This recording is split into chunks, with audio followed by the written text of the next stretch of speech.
How's it going, everyone? It is Andre Williams, and over here we talk stocks and we focus on one thing. Always protect your profits. And today we're going to be talking about Lucid and SOFI. We're going to see how they perform since we did have a volatile day in the market. So let's get into it. So taking a look at Lucid, we ended up closing at $18.09, being down 0.71%. On the low, we tested $18.02, and then on the high, testing $18.92. When we take a look at the volume stats on the day, you can see we traded at 19.389 million shares, and the average volume over 10 trading days is at 21.819 million shares. So we had below average volume on the day, and we also saw a pullback in the stock. Now, when we take a look at our chart, which is the daily chart, let's take a look at the recent price action. So for today, we ended up seeing a low of $18.02, so that is a higher low. And we ended up seeing a high at $18.92, so we had a higher high. Do you guys see something that is going on here? We've been showing higher lows for the past 2 trading days. So we want to see a continuation of this. Also, if you remember what I said in my previous video about the 50 EMA being right here around $19, I really wanted to see Lucid break above this level when it got to $18.92. But we know just from the test that we had today, this is a level of strong significance. So keeping that in mind, if we get that break above $19, then you want to see how Lucid does when it gets to $19.73 and look for a break above that level. If it decides to pull back, one thing we need to pay attention to, if it breaks this higher low pattern, that is going to be very bearish. So you want to see Lucid actually falling below $18.02 and wanting to test the lows down here around $17.56, and then it would have to break through that level. If we end up breaking through that level and we break through $17.15, then the next area where we have some support is right here around $16.38.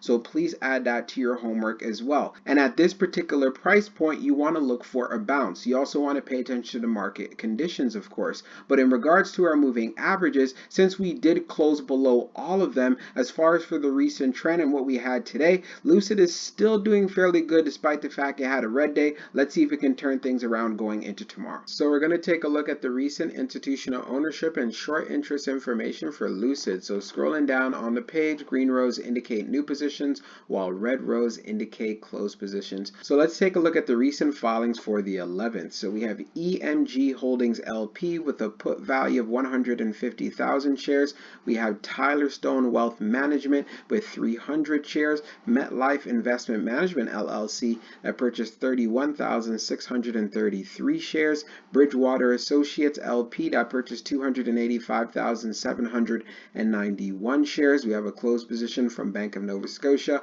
We have Groundswell Capital LLC that purchased 24,032 shares, and we have Tyler Stone Wealth Management with calls, which they only had a value of 2, like really. And then when we take a look at DB Wealth Management Group LLC, it was at 766 shares, and Ritter Danier Financial Advisory that purchased 150 shares. Let's see if we have some more for the 11th. There's quite a bit. And then we have Wagner Wealth Management LLC that purchased 55 shares, and then we have Shaughnessy Asset Management LLC that purchased 11,764 shares, and we have Core Cap Advisors LLC that purchased 984 shares, and that's about it. And we have a bunch of closed positions as well, but we could see institutions loading up. Now, when we take a look at the short interest, the off-exchange short volume ratio is at 49.99%, and then for the off-exchange short volume, it is just over 3.95 million shares. Scrolling down on the page, the short shares availability is at 700,000, updated 24 minutes ago, and then for the short borrow fee rate, it is at 12.33%. When we take a look at the history of the short volume, we can see for the close of the 9th, it is at 67.21, and then for the close of the 10th being at 49.99. So that is a significant decrease right there. And then when we take a look at the short interest percentage of the float being at 20.99%, Lucid does continue to have short squeeze potential. So let's take a look at the chart for SOFI. So it ended up closing at $7.42, being down 4.99%.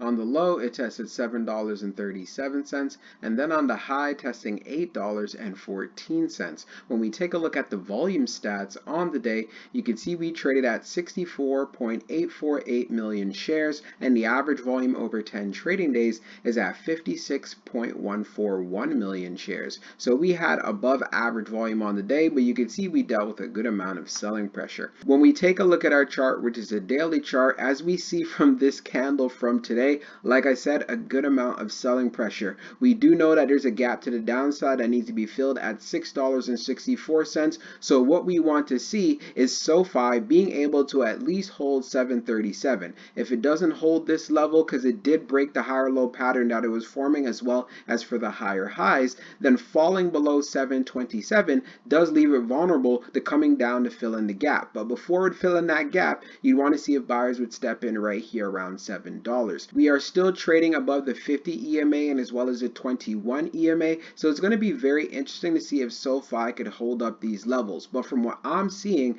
it looks like it can continue to pull back going into Friday. But if it decides to have a turnaround, I know the bulls want to know about that. We did see a higher high on the day at $8.14. So if we're able to revisit this level and then have a break above $8.51, that's where you want to look out for $9. In my personal opinion, I think an achievement for SOFI would be, especially after the sell-off today, would be going back to $8. If it doesn't do that, then of course you just want to see if it could hold up the $7 level by the end of Friday. So let's move on to the short interest information. So we're going to take a look at the recent institutional ownership and short interest information for SOFI. As we scroll down on the page, green rows indicate new positions, while red rows indicate closed positions. So we have Sotis Investment Advisors LLC that purchased 29,166 shares. We have MetLife Investment Management LLC that purchased 16,747 shares. You can see we have a good amount of closed positions as well.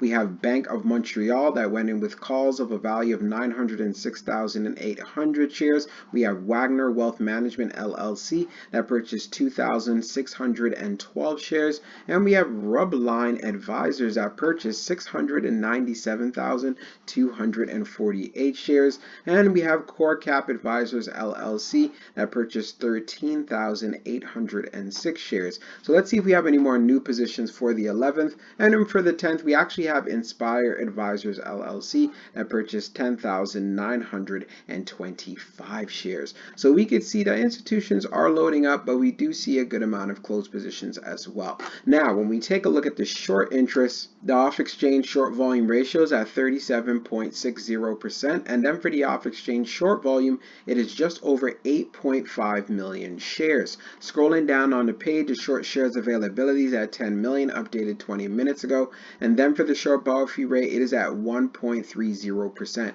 When we take a look at the history of the short volume, you can see for the close of the 9th, it is at 43. And then for the close of the 10th, it is at 37.60. So that is a significant decrease right there. And then when we take a look at the short interest percentage of the float being at 17.52%, SOFI does continue to have short squeeze potential. So that pretty much sums up the video for you guys today. So let's see if we could have a turnaround overall inside of the markets for tomorrow. We saw for today, we ended up having quite the pullback, and if that pullback does continue, I want to make sure you're watching out for those key levels to the downside for both of these stocks. But if we don't have that and we decide to have some momentum, you know exactly what to look for. So if you enjoyed this video and if you're new to this channel, make sure that you subscribe, and if you got a lot of value from it, make sure that you hit the like button. I'll be talking to you guys real soon.